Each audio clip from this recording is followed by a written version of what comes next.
Welcome to the LuxCore podcast, the ultimate hangout spot for all things Pilates. Whether you're a newbie, a seasoned pro, or even a Pilates instructor yourself, get ready to dive into the world of Pilates every week. We'll be interviewing industry professionals, from instructors and studio owners to educators and even equipment designers, sharing their wisdom, sparking new conversations about hot topics, and hearing from some of your favorites in the field. So, if you're all about movement, wellness, and hearing expert tips on all things Pilates, then grab a comfy spot and let's get started.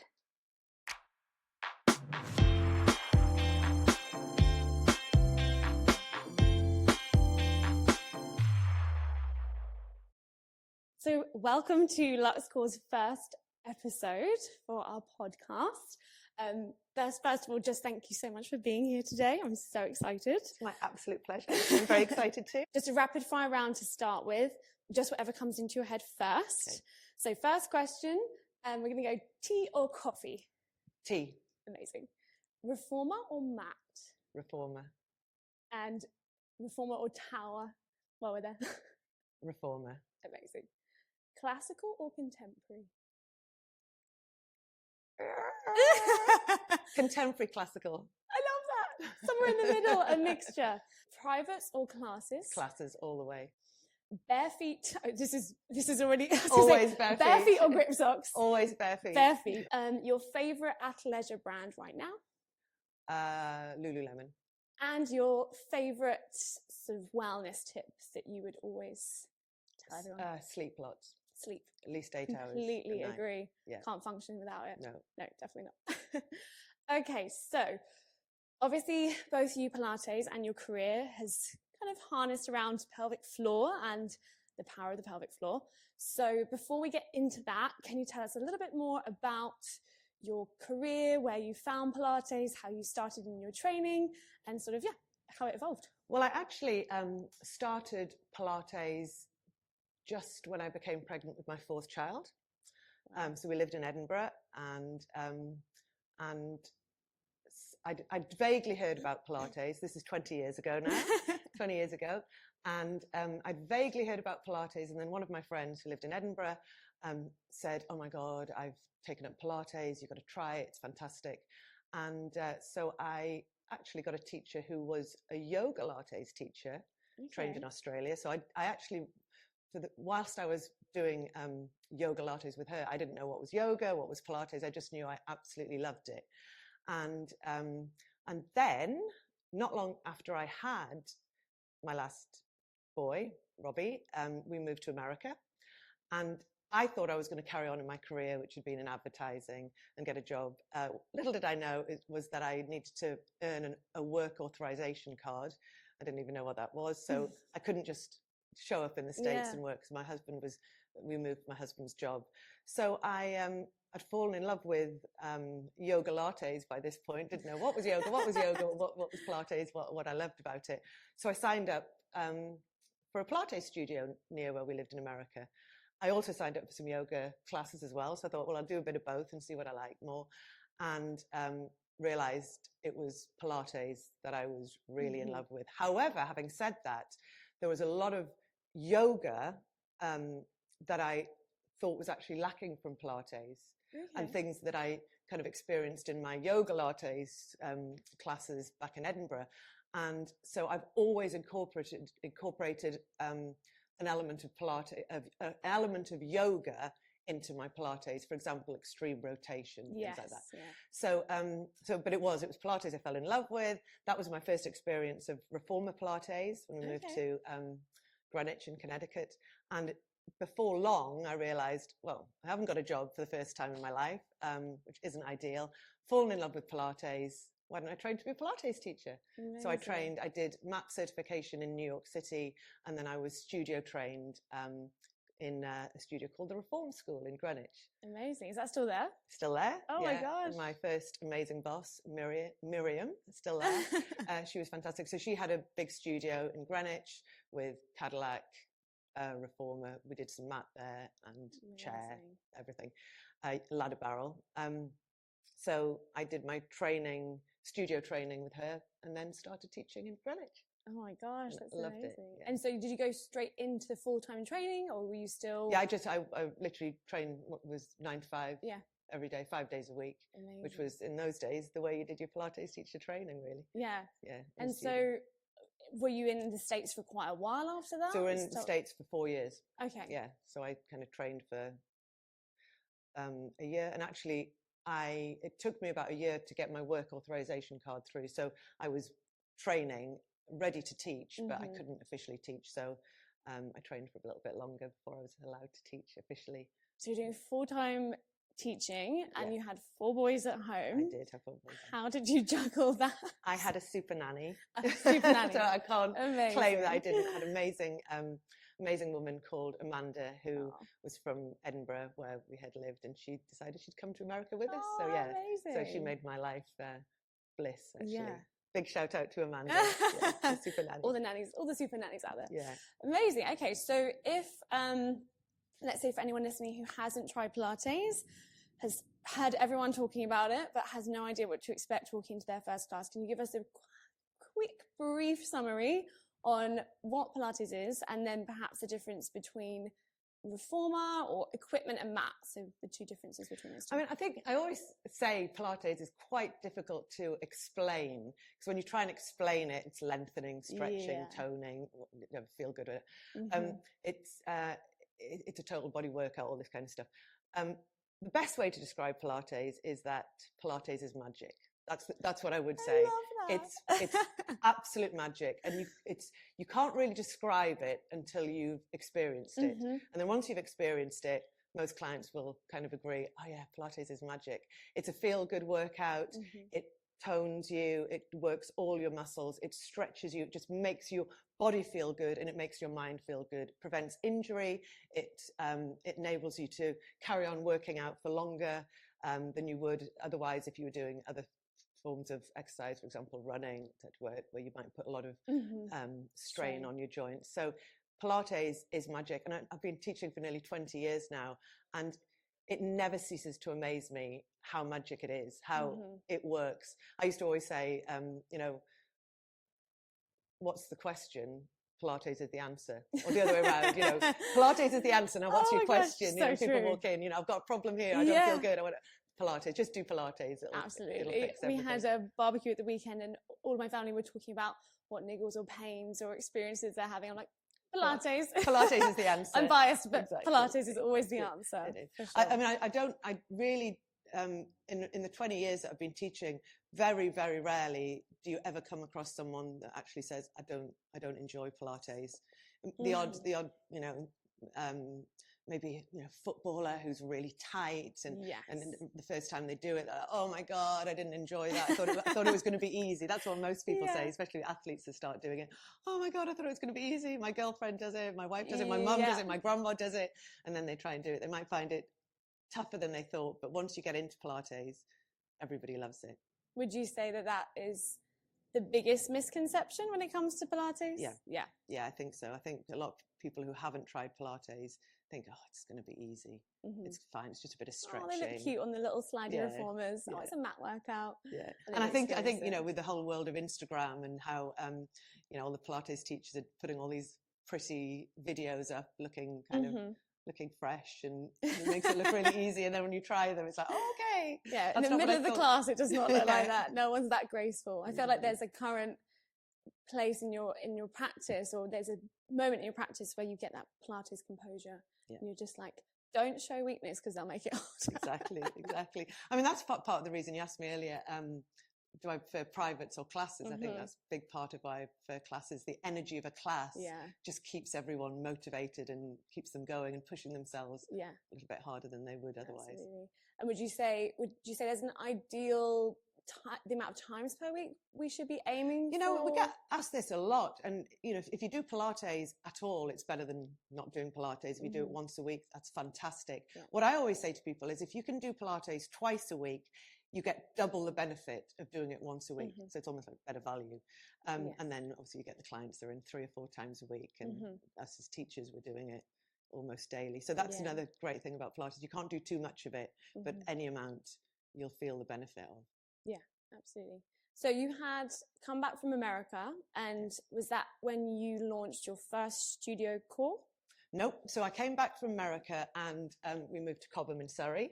And in fact, before I even moved from America, and when we were kind of figuring out where we were going to live, the first thing I was searching was Pilates studios. And Cobham, where I live now, had an amazing Pilates studio already called Cobham Pilates, run by Donna.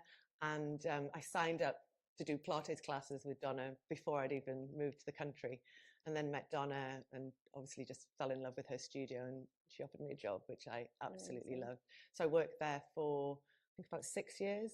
Loved every minute. It was fantastic. And we're still neighbours, so we can wave across the road, and it's a fantastic studio.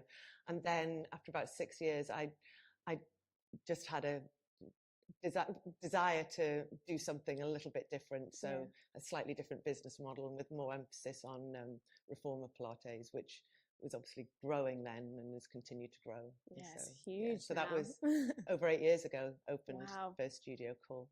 Yeah. Amazing. And that had a couple of reformers. And so that we had 2 reformer studios, one with 6 reformers, one with 8 reformers in, and then we had a private studio with a Cadillac, a barrel, a chair, and a reformer. Yeah.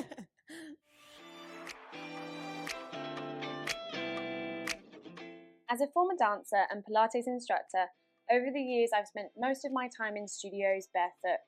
However, with the growing popularity of reformer Pilates, many studios now require clients to wear socks for both hygiene reasons and to enhance their Pilates practice. I've tried various brands of grip socks in the past, but none seem to strike the right balance between technical performance and style. Last Christmas, my sister gifted me a pair of 7 Soles grip socks. At first glance, I was so impressed by their style and design, but was a little bit unsure if they would deliver on technical performance. The socks were incredibly comfortable, offered great support and a really snug fit. They offer support with form and stability throughout your Pilates session.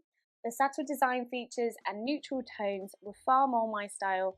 Plus, not only do these socks look and feel amazing, they're also designed right here in the UK. I'm all about supporting small businesses, so we're super excited that the team at 7 Soles is offering an exclusive 15% discount for you guys when spending over £20. Visit their website to place your first order and enter the code LUXCORE15 to get your order on its way. Now let's get back to the episode. I mean, what would you say if anyone who's listening is potentially looking to open their own studio, or even is maybe in their first sort of year or so of teaching? What would be the best advice you would? Don't do it too soon. Ideally work in at least 2 Pilates studios first, so that you really understand how Pilates studios run. Definitely be a Pilates teacher.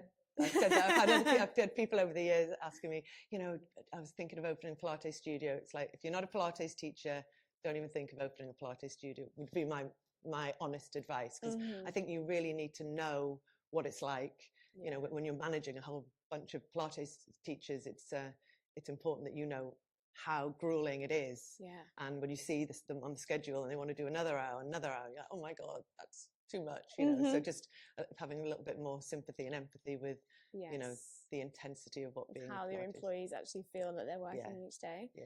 And then how did you create such a big community and a really good team? Do you feel like there's something that you always looked for? Did you feel like there was an energy you always wanted to have within the studio? It's interesting, actually. I don't think I consciously thought about that, but everyone who's ever worked at U Pilates or Core has had the same thing in common, which is positive energy and a real passion for Pilates. I love that. And that's, that comes through. You get that almost instantaneous when people walk through the door. If they're genuinely passionate about Pilates and have a positive energy. Because the most important thing is that if you're creating a studio or creating a brand, is that you're consistent with everything, how you teach, how people feel when they walk through the doors. And I think that this positive energy that we give off at U Pilates is always recognized by clients, and then replicated, because our clients have the same positive energy. Yeah. You know, when they walk They through the door, walk they out, might yeah. not feel it, and when they leave, they certainly feel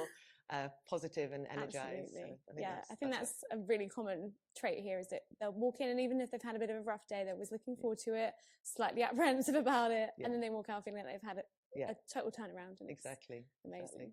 Amazing. Okay, so once you were, I mean, Core was open for how many years? 5 years. 5 years. Yeah. And was it the pandemic that kind of came in that? Well, actually, we had a 5-year lease. It was a 10-year lease with the opportunity to stop after 5 years, and that 5 years happened to be 2020. And I'd had my eye on this studio for quite a few years. It had been an empty shell. It was part of a new build retail space, and unfortunately, it didn't have planning for a gym or a Pilates studio. But with COVID, the government changed planning rules on the high street. Wow. So the space that I'd always had my eye on, which had been a bit unattainable, suddenly became available because we didn't need planning permission to open. So it was thanks to COVID, yeah. And the timing, the silver linings out of that situation. So the timing couldn't have been better. My 5-year lease had literally come to an end, or was about to come to an end, and then suddenly this space became available. So it was meant to be. Yeah, timing all aligned. Yeah. The stars aligned. Exactly. And then so through COVID, you moved online for a little while? Yeah, I mean, pretty much we did it overnight. We got very little, like everybody, we got very little notice that we were going into lockdown, and suddenly, you know, we couldn't teach any of our classes anymore. And so our amazing studio manager, Danielle, just said, bang, we're going to just carry on the classes as planned, and all the classes are just going to have to be on Zoom. So we managed to figure that out in probably the most intense 24 hours ever. Like, that is a quick turnaround. What's this Zoom thing? You know, how does it work? So the first few classes were, some of us a little bit chaotic, where you just kind of look up and you're like, oh, they've gone. What's happened? Realize halfway through a downward dog and then we're disconnected. But I mean, like the rest of the world, we all got the hang of Zoom pretty quickly. So no, I mean, I remember those times. Really, it's fun. You know, weren't allowed to see anyone in real life, and you switch on your computer and say hey to everyone. I feel like everyone fell back in love with Matt for a moment. Oh, yeah. No, that's exactly so good. Yeah, because you asked me earlier, did I prefer? You know, would I choose Matt over Reformer? Reformer all the way if you're given a choice, just because it's such an incredible piece of equipment that can take your strength and flexibility to another level. However, when COVID hit, I realized how incredible Mat Pilates was. I remembered how incredible Mat Pilates was, and the fact that you can do it anywhere, and anybody can do it. You can literally do it anywhere. You don't even need a mat. You just need yourself. That's second to none. Obviously, to do Reformer Pilates, you've got to have a Reformer. So I think we all fell in love again. With definitely. Mat Pilates. I think we all kind of went back to, well, as instructors, you go back to that basic principle of where your training started, where the movement intention was behind it, and then I think we're all very grateful to then get back in the studios and getting back on the Reformers and everything like that. And then so U Pilates opened, and you've now been open for almost 3 years, 2.5 years. 20. So we opened in 21. I think we've been open for 4 and a bit years, actually. Wow. Yeah, so we opened Aprilish, wasn't it? Once we were allowed 21. So yes, we'd opened. Amazing. 3. Oh God, that's crazy, isn't it? Yeah. So as the time went on across the last couple of years, you've changed from Reformer and Mat to Mat and Tower, and Tower is probably less known. Yeah. Can you give us a little bit of an explanation as to what Tower and the difference maybe between Reformer and Tower? So Tower, unlike the Reformer, kind of stays still, piece of equipment. It's almost like having a big mat with a frame at the side with springs and things attached to it. So when you're on a Reformer, you're constantly moving, and you're using the straps and springs and everything to move. On a Tower, the Tower stays still, but you've got spring resistance to work with. And again, when you explain things, Pilates stuff, it doesn't make any sense. Come and try it. It's great. It's just great. Get yourself to a studio. It's great. I mean, it's good fun. I think most people find Tower just really good fun. It's kind of half a Cadillac, so those big climbing frame machines. It's half a Cadillac, so you can do less daunting as well when you're first walking. Yeah, a lot of people find it a lot less daunting. It's kind of, at least it stays still when you're on it. Yeah, that's true. Yeah. Amazing. And so you Pilates itself, the U represents the pelvic floor. Am I right in thinking? It is. So our U, with a little line underneath, is inspired by a video that we found on Instagram of a pregnant woman sitting on a yoga block, and she had a pregnant bump, and as she squeezed and lifted her pelvic floor, you could see the bump lift in this beautiful U shape. Wow. When she was sitting on the yoga block. So that's how U Pilates was born. Was literally born by a pregnant woman, exactly, about to have a baby. So yeah, the pelvic floor, when you squeeze and lift your pelvic floor, if you've got a bump, you've got a baby in your tummy, it lifts up with this U lifting, and she was sitting on the yoga block. So yeah, it's inspired by the pelvic floor, which was actually what actually sold it, even though most of the clients probably don't know that story. Just thought, oh, that's so lovely that we've got a real story behind the U. And you are known as a bit of a pelvic floor enthusiast, fanatic, probably. Yeah. I think probably crazy pelvic floor. It's mentioned a few times in your classes. What would you say? And maybe someone who is listening and has no idea if and where their pelvic floor is. Well, if you're a woman, and I always say this, imagine you're wearing a Tampax. So your pelvic floor literally runs round, where if you're wearing a Tampax up your vagina, the pelvic floor muscles circle that. So imagine you're wearing a Tampax, or something else up there if you prefer. Squeeze those muscles tight, and then as you squeeze them and breathe out, lift those muscles upwards. So it's a conscious, with your brain, squeeze and then lift. And as you squeeze and lift, also draw your deep low tummy muscles in. So what happens when you squeeze and lift your pelvic floor? Your low tummy muscles, this band of muscle that runs between your hip bones, automatically does engage and draw in. But if you add in a conscious scoop of these muscles, it actually helps you lift the pelvic floor harder, and it helps you engage and strengthen these low muscles, tummy muscles, more as well. And if you're a guy,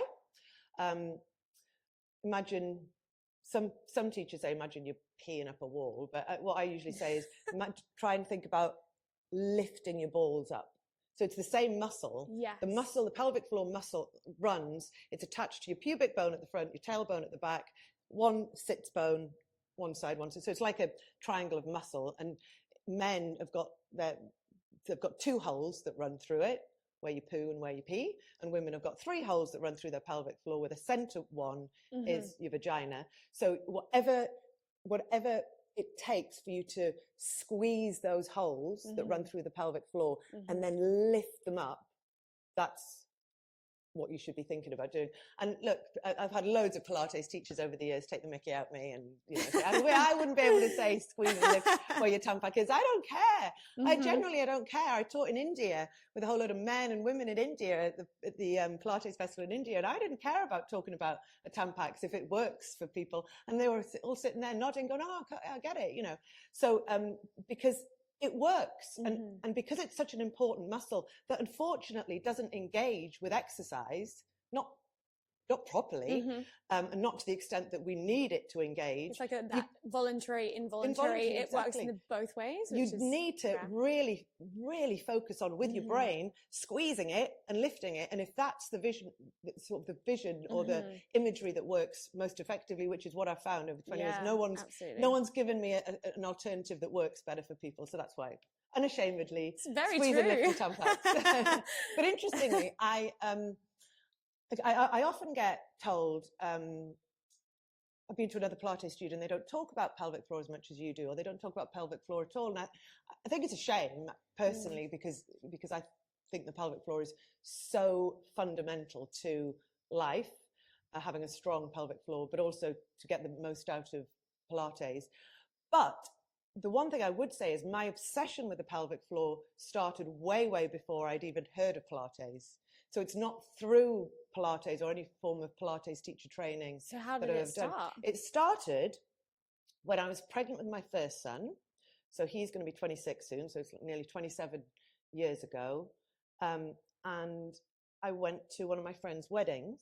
She was a gynecologist. She'd been to Oxford University. She did medicine there, and she'd done her training to be a gynecologist, and arrived at her wedding, and she said, handed me champagne. I said, "Oh, I'm pregnant." And she's like, oh my God. And instead of saying congratulations, what she said to me was, "Okay, squeeze and lift your pelvic floor daily from now on." It's the most important bit of advice I could give to any pregnant woman. It's the most important thing that you can do. Mm-hmm. And she actually said at the time, there are two schools of thought still about the pelvic floor and how much you should strengthen it during pregnancy. The one that says you shouldn't is bollocks. The one that says you should is the most important thing that I can pass on to you. So from that day, 27 years ago, and really early on into my first pregnancy, I became a little bit obsessed with this squeeze and lift of the pelvic floor, and then just learned more and more about it. But my pregnancies, I've been pregnant 4 times, had four gorgeous boys, and my pregnancies, births, and recoveries after births were amazing.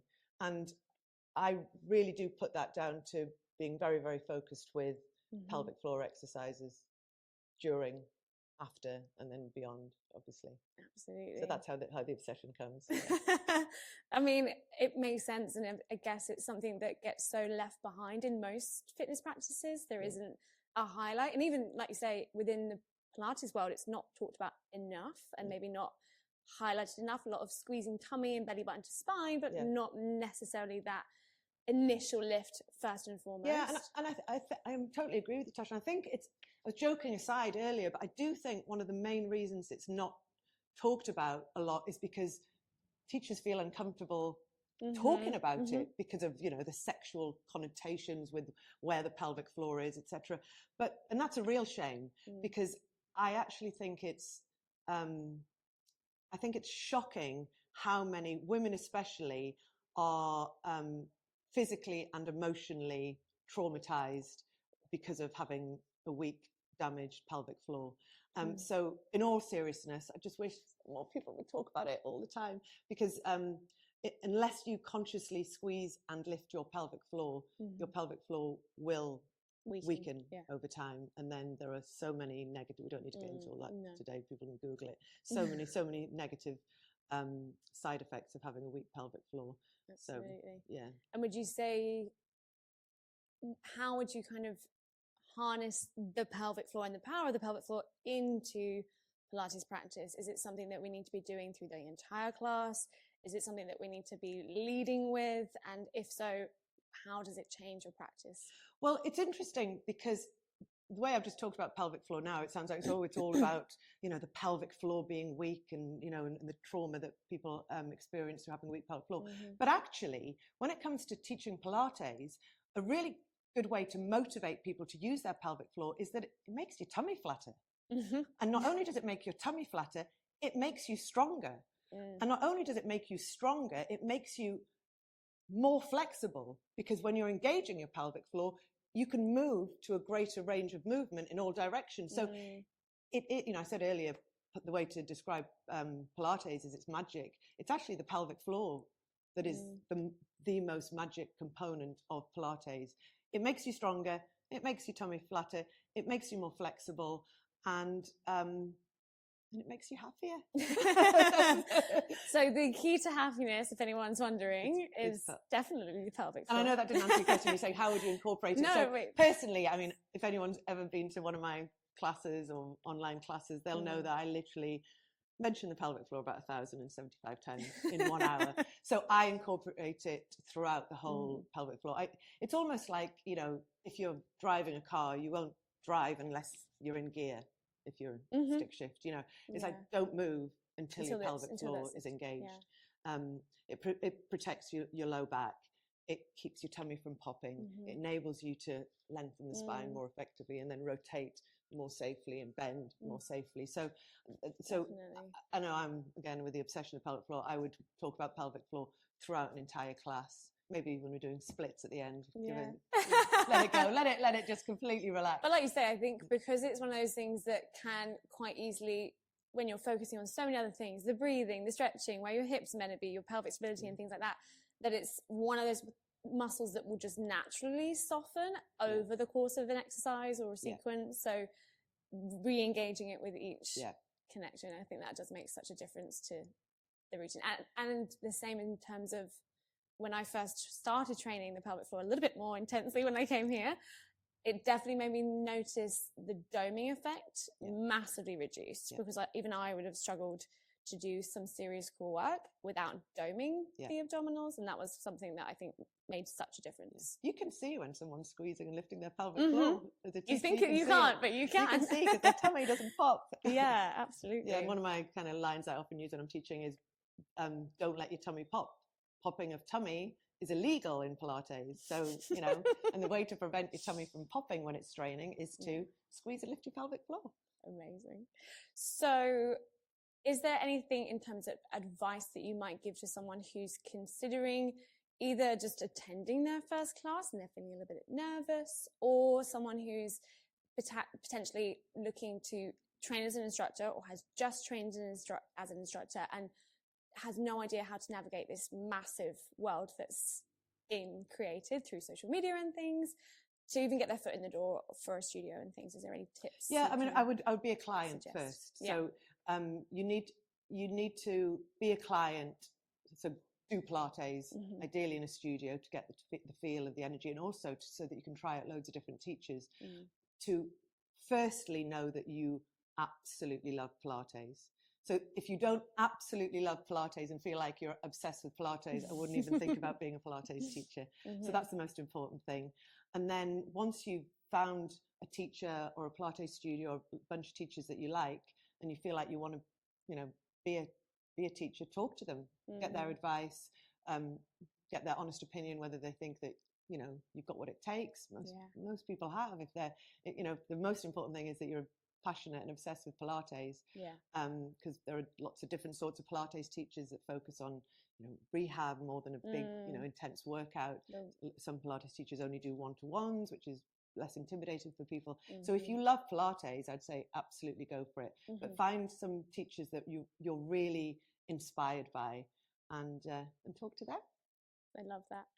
And if you could recommend any studio or instructor across the world that's obviously not you Pilates, who would you recommend? I always recommend Lisa Bradshaw. So she, I first met Lisa when I first moved back to the UK after being teaching in America, and she master trainer. She was a master trainer for Body Control Pilates. Is that who your training was with originally, or was no? It She's UK based. Yes, right, I met her after I trained to be a Pilates teacher. But she worked and still does work at Cobham Pilates, which was where I first worked when I came here, and she did a lot of teacher training to the team there. Her classical mat and classical reformer knowledge, training, the way she teaches is second to none. She's an absolute genius. So she does teacher training, and she teaches normal people who don't want to be teachers, and she's phenomenal, absolutely phenomenal. Lisa B. Yeah, if you look at her on Instagram, it'll be Lisa B or Lisa B Pilates, I think, and she does a lot of reformer and mat, and I think chair and everything else, training, Cadillac. I think she's brilliant. She's amazing. Brilliant.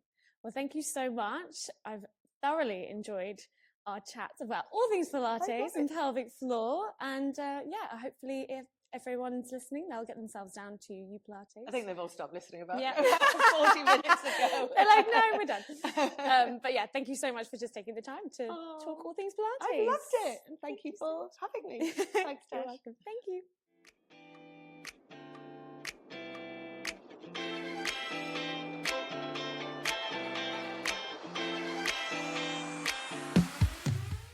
Thank you so much for joining today's episode. We hope you enjoyed it and found it valuable. If you love what you heard, we'd really appreciate it if you could take a moment to rate and review our podcast on your preferred platform. Your feedback helps us improve and reach more listeners just like you. Don't forget to subscribe to LuxCore Pilates podcast so you never miss an episode.